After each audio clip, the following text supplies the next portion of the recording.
My girlfriend didn't tell me that she had kids and I feel completely confused and blindsided about it. I, 28M, and my girlfriend, Kat, 25F, have been together for a little over 2 years.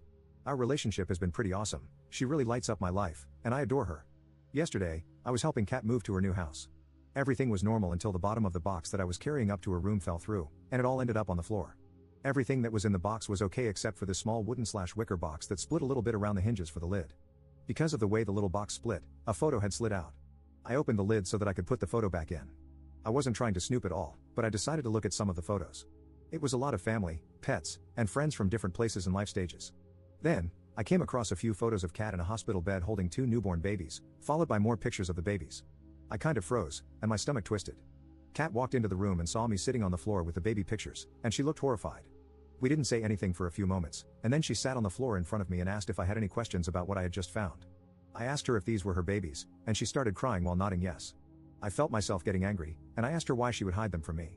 We've been together for over 2 years, and we were starting to plan our future. I told her that I didn't want to be a stepdad, and she had told me that she didn't want to have children. At this point, I was yelling, and she was just crying, not saying anything until she blurted out, "They're not alive anymore." I didn't have anything to say, and I couldn't stand to look at her, so I left. I decided to call my parents, and I told them everything that I wrote in this post. My dad said that I needed to talk to her and that I was rude and unempathetic in the way that I handled things, and my mom totally reamed me out for walking out on a good woman who has clearly gone through something traumatic enough that she never wanted to talk about it because I couldn't handle myself for 10 minutes to let her explain.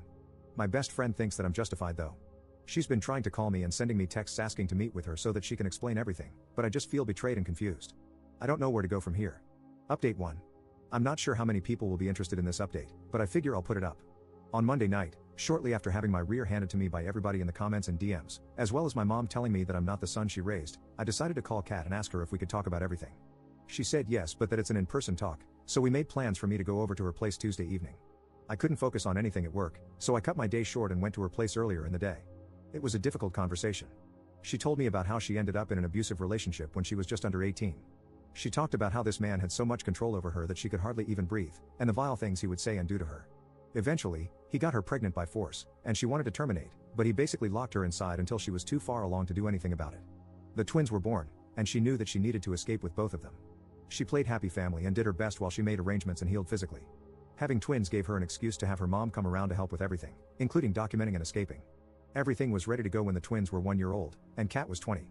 He figured it out towards the end, and when he realized he wouldn't be able to stop her, he unalived the kids, tried unaliving her, and unalived himself. She told me about the guilt she felt in so many ways, from wanting to terminate them to begin with, to having kids with the wrong person, to not being able to get them out safely, and why she deserved to live when her babies didn't. She went through a ton of therapy and was eventually able to get to a good place and start living again, thriving honestly. She said that she didn't think she could love again, and she fell in love with me unexpectedly, so she never thought about how she would share this part of her past with a new partner.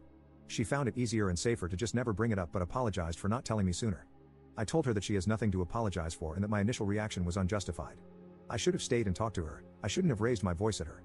Everything I did was wrong, and I am so sorry for not being a better partner and a better man. She's told me that she needs some time and space to figure out where she wants to go from here because she didn't like how I reacted to the news, and she sees me differently now. I messed up, and now I might lose the most incredible woman I've ever known. I'm terrified, and I just want to go to her, hold her, and beg her for forgiveness, but I know that will only make her feel smothered. To address some of the comments in my original posts, I never asked her if she had kids.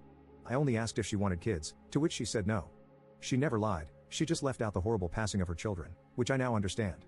Thank you to everybody who was rightfully brutal and honest. I'm not sure where our relationship will go from here. Update 2. Hey, not sure if there's anyone still keeping track of this, but it's been around 17 months now, and we have both moved on. For over a month after my last post, I waited. I waited for her to speak to me again, hoping she could forgive me and we could move on together. In mid-December, she called me and told me that she wanted to talk. I was ecstatic and raced over to her place, only stopping to get flowers on the way. When I arrived, she let me in, and I saw that she still had not finished unpacking. In fact, it looked like she never even started. She noticed me looking around and told me that she's moving in with her brother, who lives in another province, and that she doesn't want to be with me anymore.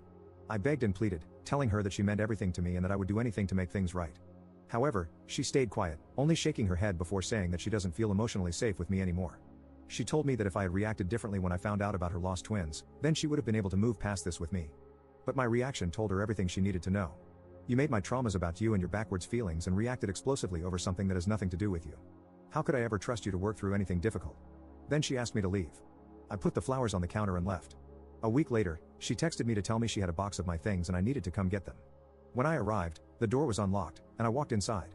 The house was completely empty aside from a box with some of my clothes, pictures, trinkets, and gifts, all memories of us.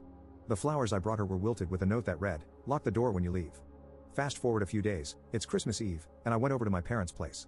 We had a quiet evening, and as per tradition, my siblings and I stayed the night. On Christmas morning, I texted Kat to wish her a Merry Christmas, but the bubble turned green. I was blocked. Later that evening, my mother left the room and called Kat to wish her a Merry Christmas. Previously, I did tell my parents that she had kids that passed away, how I found out by accident, and what my reaction was, but I never gave them all the details that came from my second conversation with Kat. My mother came back in tears, seething with rage, and screamed at me to get the hell out of her house. Kat told her everything, and in excruciating detail. I was effectively disowned by my family, with the exception of one brother. My life was falling apart faster than I could gather the pieces, and I slipped into a deep depression. For months, running on autopilot, I drank too much and used substances too much and let myself go. After a string of bad decisions, my brother who kept contact convinced me to go to therapy. It was hard, but it helped a lot, and I soon started picking myself back up. A couple of months ago, I was scrolling through social media and saw a post featuring Kat from a mutual friend of ours. They were on a group vacation, and Kat had a new boyfriend. I decided to send our mutual friend, Anna, a DM asking about Kat, and I was met with a surprisingly friendly response of mild and vague info. She's doing well and thriving in BC. We continued to chat for a few days before we decided to meet for coffee. We have been seeing each other since, and recently, we made things official. I love her more than life itself, and I plan on marrying her one day, but my heart still aches for how I hurt Kat. Edit. Anna does not know.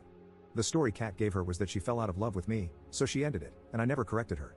I assume it's because she doesn't want to tell people her story. As for being in love with Anna after only a few months, when you know, you know. I did love Kat, I loved her very much, but not how I love Anna.